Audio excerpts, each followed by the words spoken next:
नमस्ते तु महामायी श्रीपीठे सुरपूजिते शङ्खचक्रगदाहस्ते महालक्ष्मी नमस्तुते।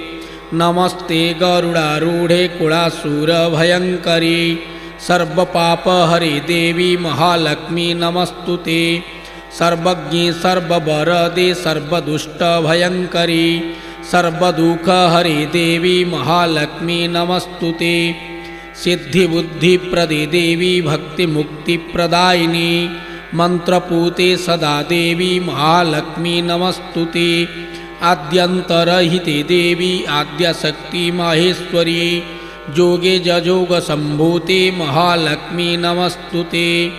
स्थूलसूक्ष्म महारौद्रे महाशक्ति महोदरे महापापहरे देवी महालक्ष्मी नमस्तुते। पद्मासनस्थिते देवी परं ब्रह्म